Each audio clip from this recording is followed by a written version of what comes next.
Voilà, le premier tour des municipales est derrière nous. Mais attention, c'est maintenant que la vraie partie commence. C'est dans l'entre-deux tours que tout se joue, que les cartes sont rebattues et que les stratégies se précisent. Alors, on va décortiquer ça ensemble. Vous savez, la semaine qui sépare les deux tours, c'est sans doute la plus intense, la plus folle de la vie politique locale.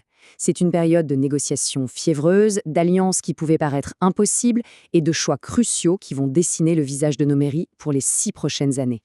Et il faut bien comprendre que tout ça se passe dans un contexte très particulier, celui de l'apathie électorale. Regardez ce chiffre, 43%.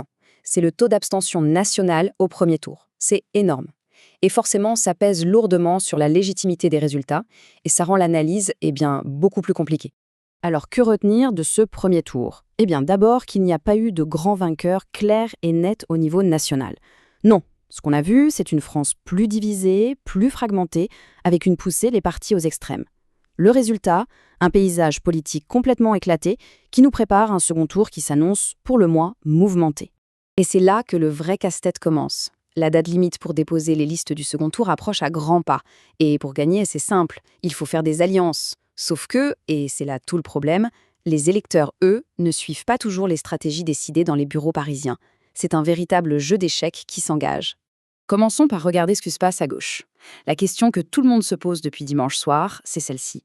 Est-ce qu'une union est possible pour transformer de bons scores en véritables victoires? Et là, les chiffres parlent d'eux-mêmes. C'est un véritable gouffre. D'un côté, on a les sympathisants de la France insoumise. Eux, ils sont quasi unanimes. 89% veulent une fusion avec le Parti socialiste. Mais alors de l'autre côté, chez les sympathisants du PS, c'est la douche froide. Ils ne sont que 36% à le vouloir. Ce n'est pas un fossé, c'est un mur qui se dresse entre les deux électorats. Ok, et si on regarde de l'autre côté de l'échiquier?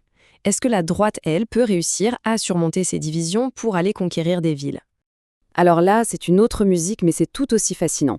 78% des électeurs du Rassemblement national souhaitent une alliance avec les Républicains. Et le plus surprenant, c'est que 74% des électeurs LR y sont aussi ouverts. Ça nous montre qu'il y a une vraie passerelle entre ces deux bases électorales, bien plus forte en tout cas que ce que les directions des partis laissent paraître.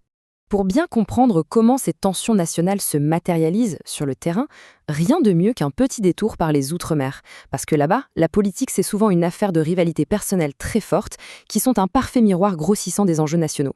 Direction Kourou, en Guyane. Je vous mets tout de suite dans l'ambiance avec ce chiffre choc. Moins 17 millions d'euros. C'est le trou, le déficit abyssal, découvert par la Chambre régionale des comptes dans le budget 2024 de la ville. Imaginez la bombe, à quelques mois des élections.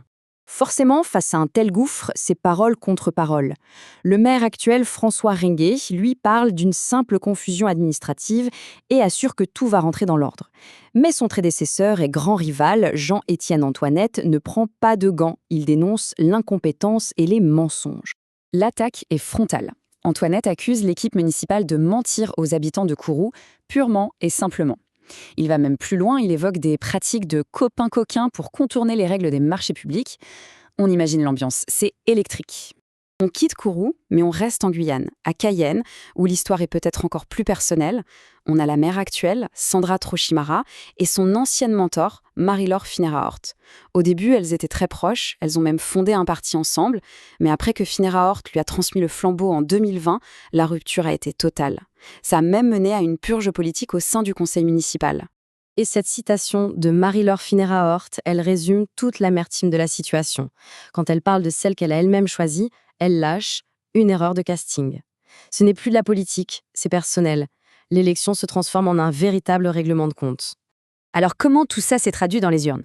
Si on regarde les résultats dans d'autres territoires d'outre-mer, on voit que le tableau est très, très contrasté. Prenons la Martinique. Ce chiffre, 20, c'est le nombre de maires qui ont plié le match dès le premier tour, élus ou réélus directement. Une vague de victoires très claire qui montre une vraie volonté de stabilité dans une grande partie de l'île. Mais attention, ce n'est qu'une partie de l'histoire, car dans le reste de la Martinique, c'est tout l'inverse, c'est beaucoup plus fragmenté. On se dirige vers 9 triangulaires, donc des duels à 3, et même 5 quadrangulaires, avec 4 candidats en lice. Autant dire que les seconds tours s'annoncent très ouverts et que les calculs vont être compliqués. Et pour bien illustrer ce que c'est une victoire décisive, Regardons les résultats de Saint-Denis, à La Réunion. La maire sortante, Erika Barej, est réélue avec plus de 62% des voix. Là, il n'y a pas de discussion, c'est un mandat clair, un vrai plébiscite, qui contraste fortement avec les situations très incertaines qu'on voit ailleurs. Et tout ça, ça nous ramène à notre point de départ, l'enjeu national. Parce que derrière tous ces drames et ces rebondissements locaux, ces élections sont en réalité un baromètre essentiel pour l'avenir politique du pays. Le point crucial, c'est que ces élections locales sont vues par tous les observateurs comme des laboratoires pour la présidentielle de 2027.